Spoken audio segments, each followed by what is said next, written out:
Bom, recentemente minha querida irmã Rosália me pediu algumas orientações e sugestões de como sair de um jejum de 13, 14, 15 horas que ela tem feito, que muita gente tem feito, né?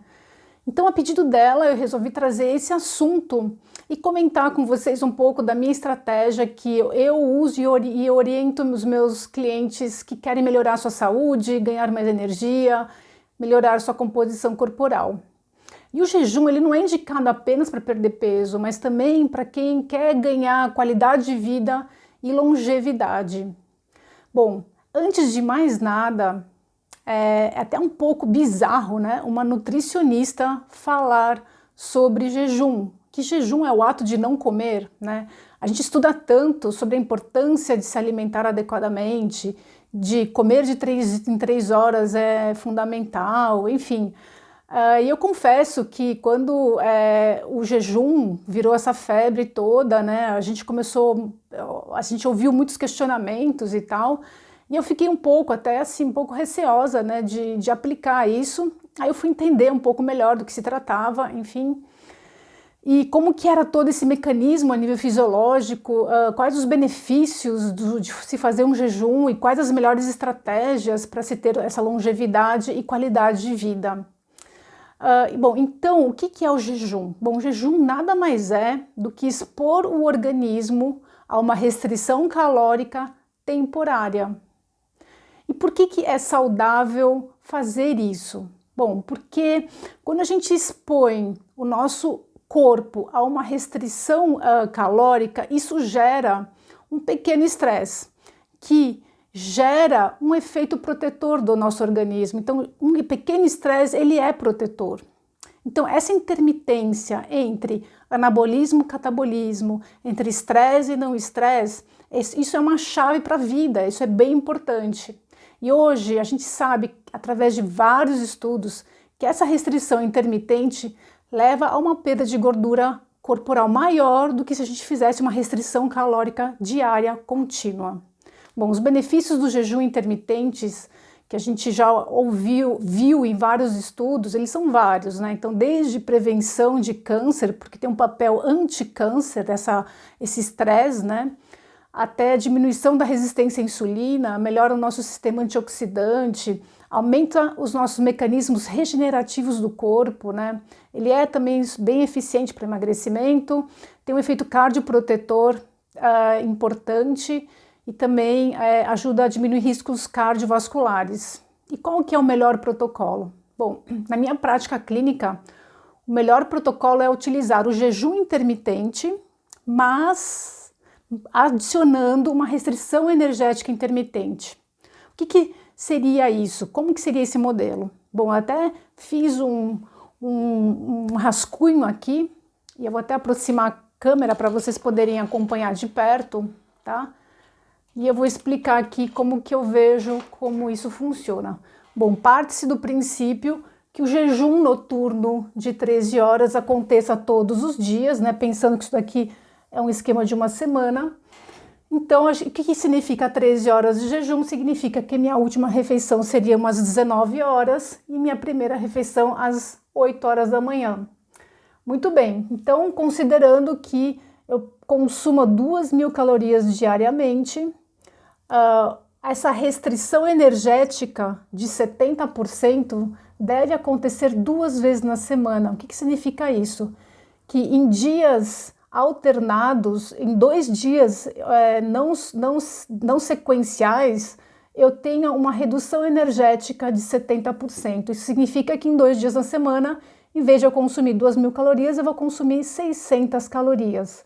Então, essa intermitência, né, esse estresse de 2 dias que eu exponho o meu organismo, isso favorece, isso melhora todo o meu processo metabólico, regenerativo e acelera o processo de queima de gordura também. Então, vamos lá. Considerando esse esquema de 2.000 calorias todos os dias e 2 dias da semana, 600 calorias, isso me dá um consumo semanal de 11.200 calorias. Isso significa que diariamente eu consumi uma média de 1.600 calorias.